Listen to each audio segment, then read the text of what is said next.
28 নভেম্বরে আমার বাচ্চার সাথে হয়ে যাওয়া একটা সম্ভাব্য সেক্সুয়াল অ্যাসল্ট হয়। সম্ভাব্য বলছি কারণ ওই সময় আমি জানতাম না, কিন্তু পরবর্তীতে যখন ফরেন্সিকের বাচ্চাটা ওসিসিতে ভর্তি থাকে মঙ্গলবার পর্যন্ত, শুক্রবার থেকে মঙ্গলবারে যখন ওরা ডিসচার্জ সার্টিফিকেট দেয়, তখন ডিসচার্জ সার্টিফিকেটের ভিতরে ওরা এখানে লিখেও দিয়েছে ক্ষতস্থানে মলম লাগাবেন বা অ্যাক্ট্রেসিন মলম লাগাবেন, কারণ ওখানে ক্ষতস্থান ছিল এবং ফরেন্সিক রিপোর্টে আমাকে মৌখিকভাবে কনফার্ম করে হাইমেন ফ্র্যাকচার হয়েছে। আমি যখন মামলা মঙ্গলবারে এছাড় করি তখন আমি অজ্ঞাতনামে কেস করতে চাই। আমার বাচ্চা তখনও বলেনি এসব কিছু যে কে করেছে। পুলিশের উপস্থিতিতে তারা বলে, আমার বাচ্চা বলে দাদুর কথা বলার পরে অটোমেটিকই দাদুকে আসামি করে মামলা হয়। মামলা হওয়ার পরে দেখেন এখানে ডিসচার্জ সার্টিফিকেটে যদিও আমার ক্ষতস্থানের কথা লেখা, আমি একটা ওসিসিতে ভর্তি ছিল বাচ্চা, সেই রিপোর্ট নিয়ে গিয়েছি এবং এছাড়া স্পষ্টত উল্লেখ করেছে যে ফরেন্সিক ডাক্তাররা বলেছে যে হাইমেন ফ্র্যাকচার। তারপরে 10 ধারায় মামলাটা হয়েছে। আমি ধারা সম্পর্কে তখন জানতাম না।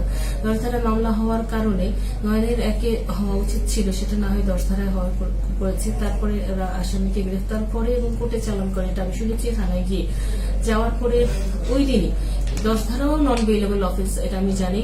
তারপরও ওনার বেইল হয়ে যায়, 2 ঘন্টার মধ্যেই তাকে জামিন দিয়ে যায়। আমি জানি না যে এটা কেন হলো, খুবই সারপ্রাইজিং এবং আমার জন্য এটা খুবই হতাশাব্যঞ্জক যে খুবই আস্থাহীনতায় ভুগতে হয় আসলে একজন ভিকটিমের মাকে যখন আমি এটা দেখি।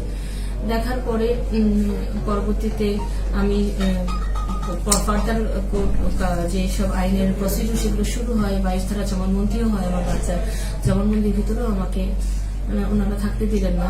একটা মাইনর বাচ্চা, তার সাথে আমার থাকা হয়তো উচিত ছিল, থাকাটাই নিয়ম হয়তো, কিন্তু ওনারা কেন দিলেন না ওনারাই ভালো বলতে পারেন।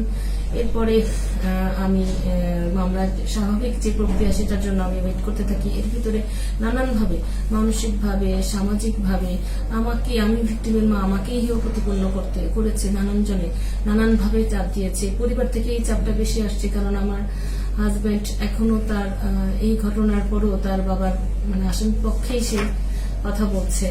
আমার বাচ্চাটা তার বাবাকে এই সময় খুব পাশে পাওয়া দরকার ছিল, কিন্তু সে পায় নাই, সে ডিপ্রাইভ হচ্ছে।